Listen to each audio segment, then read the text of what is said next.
Et ça démarre très bien. À la mi-journée, le site avait déjà récolté 1 million d'euros de promesses de dons. Allez, on prend à présent la direction des États-Unis. On va retrouver Grégory Volokin sur place, le président de Mescart Financial Services, chaque après-midi avec nous. Bonjour Grégory.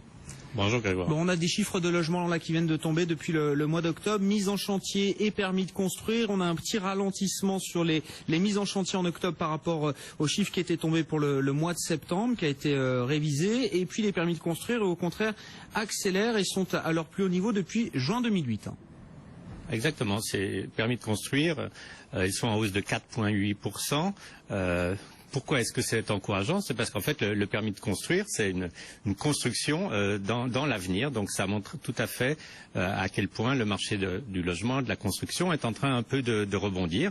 Rebondir lentement, ça c'est certain, pour des raisons démographiques, à cause du fait aussi que les jeunes, qui sont les premiers acheteurs de maisons, sont très endettés en ce moment à cause de leurs prêts qui ont servi à payer leurs études supérieures. Mais en attendant, on a quand même un chiffre positif au niveau de ces permis de construire. Bon, une reprise progressive du marché de l'immobilier, notamment à travers les permis de construire. Un consommateur américain qui semble également au rendez-vous, et ça on le voit à travers les publications des grandes enseignes qu'on a pu avoir ces derniers jours. On avait Home Depot hier, ça s'est bien passé pour eux, vous nous l'expliquiez. Il y a le concurrent Lowe's aujourd'hui qui publie, et puis Target aussi, une des grandes enseignes américaines de retail.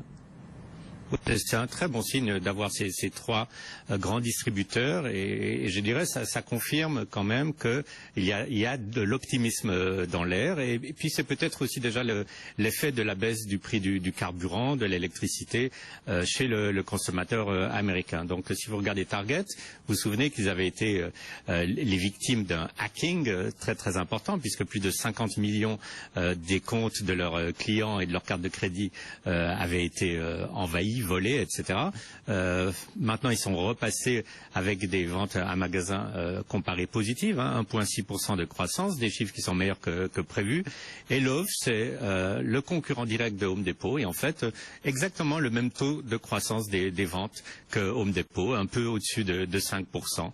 Je dirais, c'est un bon symbole avant ces fêtes de fin d'année.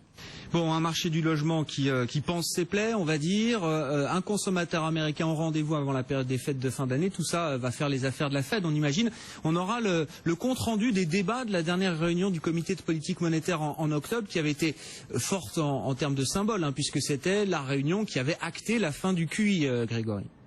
Absolument. Donc on attend la Fed à deux tournants, je dirais. Est-ce que dans ces minutes, ils vont mentionner la dégradation de la conjoncture internationale, parce qu'ils n'en avaient pas du tout parlé au mois d'octobre? Donc est-ce qu'ils vont parler, par exemple, de la stagnation européenne, de la baisse de la croissance en Chine, comme danger pour l'économie américaine? Et puis l'autre chose qu'on attend, c'est quand est-ce que finalement la Fed va vraiment commencer à parler sérieusement d'abandonner cette petite phrase que les taux vont rester à zéro pour une période indéterminée de temps.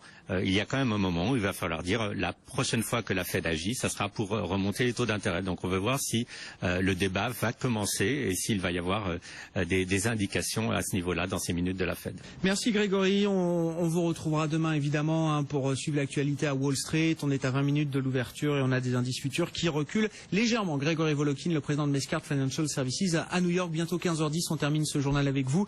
Aurélie, et la France qui compte désormais plus d'1 million de chômeurs de longue durée. Et c'est 40% de plus qu'en 2008. Voilà ce qui ressort de la nouvelle édition du